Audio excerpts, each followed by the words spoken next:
about series and parallel combination in resistors. Do we have any such combinations when it comes to springs? Yes, we do have. We do have similar kind of a series and parallel combinations, but the results, they are something opposite to what we see in the series and parallel combination of resistors. You remember, that is, when they are in series, resistors, they are series. If you remember, that is fine. You have come across, that is fine. But otherwise, we are going to do it right now only. Over here, when they are in series, we say our net resistance is equal to R1 plus R2. Right? And when they are in parallel, these resistors, they are parallel. This is R1 and R2. They are in parallel. Suppose over here there is a battery and they are in parallel. This is a parallel combination. Over there we say 1 by R is equal to 1 by R1 plus 1 by R2. In case of springs, it works otherwise. Like over here, if this is spring K1 and this is spring K2, so they are in almost in series. That is, one end is attached to the other end. So over here, 1 by K comes out to be 1 by K1 plus 1 by K2. Whereas when they are attached like this, this is K1 and this is K2. So equivalent spring constant, if K is equivalent spring constant, so K now in this case comes out to be K1 plus K2. So this is like parallel, this is like parallel, but the result is of this one. So this parallel is series of this and this series is parallel of this. So I have shared this comparison so that it stays in mind and you remember, in case you get stuck, let's say whether in series or parallel, what are the results like. So always remember these results, they are opposite to that of what you have done in resistors. In case you have done it, that is wonderful. In case you have not done it, it doesn't matter. We are going to do it right now. Now let's say these are two springs. They are attached to this body, joined to this wall and this block horizontally placed, and now we are going to stretch it. So this gets stretched over here by distance x. We find, and our intention is to find equivalent spring constant, that is equivalent spring constant. What is that? So we are interested in finding equivalent spring constant. What does that mean? We know F is equal to Kx, right? We know F is equal to Kx or F is equal to minus Kx. That is restoring forces there. F is equal to minus Kx, it only says that is displacement and restoring force, they are oppositely directed. Now we wish to find the equivalent spring constant of these two springs. What does it mean? It means for the same deformation, the same kind of force should be generated in that single spring which is being generated by these two springs. So equivalent spring constant is that spring constant of a spring which produces the same force for the same extension or compression as being produced by the combination of the springs. It could be 2, it could be 3, it could be anything. So over here if we see, if there is extension, so this applies a force K1 into X. X is same obviously for both of them, and this has also been stretched, so this applies force K2X. So F becomes K1X plus K2X, that is a total restoring force. Now we say let's replace it by a single spring and its spring constant is K equivalent, right?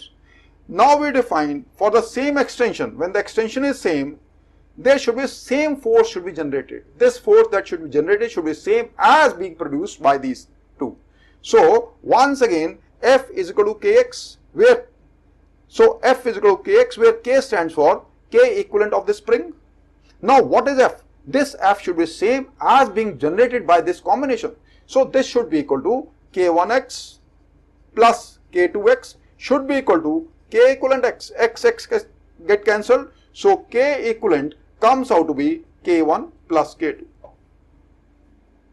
So over here when they are in parallel, these springs they are attached like this. So then K equivalent is going to be K1 plus K2.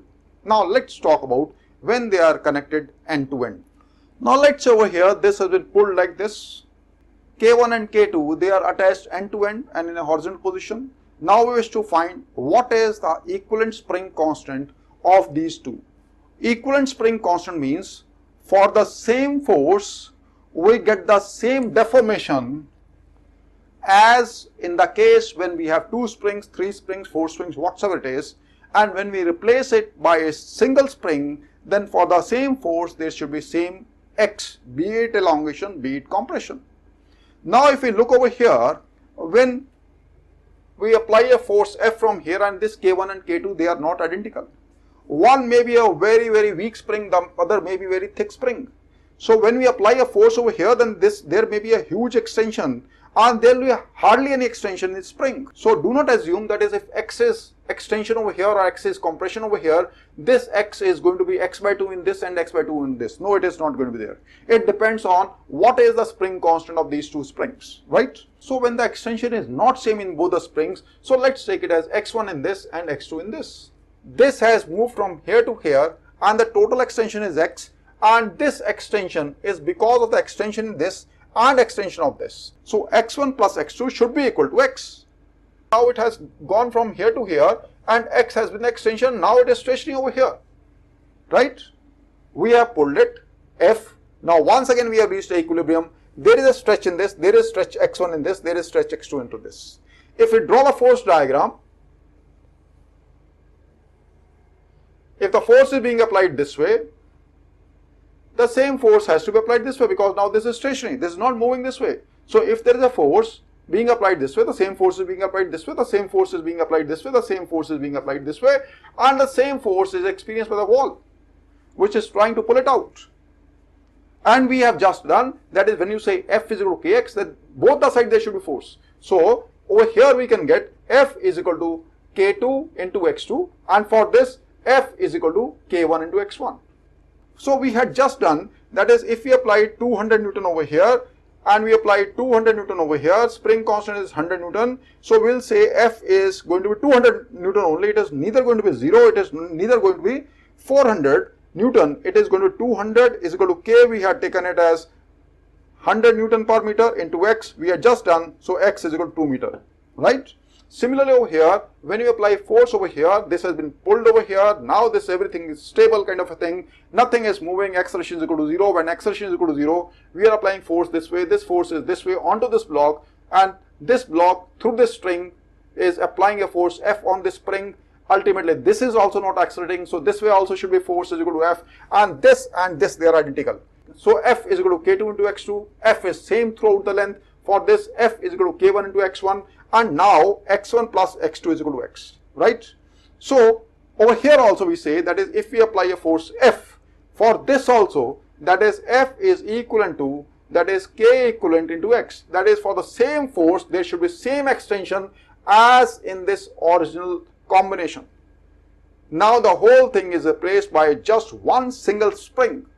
In one single spring, for the same force, same extension is there, same extension or same compression, anything, it could be anything. So for this F is equal to K equivalent to x. So what is x1? If F is equal to K1 x1, so x1 is F upon K1. We can write it like this, F is equal to K1 x1, so x1 is equal to F by K1. What is x2? Plus x2 is F by K2. Now what is x? X is now F over K equivalent. F, it can be taken out and can be cancelled. So it comes out to be 1 by K1 plus 1 by K2 is equal to 1 by K equivalent. We get the result. So equivalent spring constant is spring constant of a single spring which for the same force produces the same deformation as being produced in the combination of springs. So these combinations, they are primarily series or parallel. These are basic combinations. And using this combination, you can have a multiple kind of a combination. So they are two basic combinations of the springs we can have.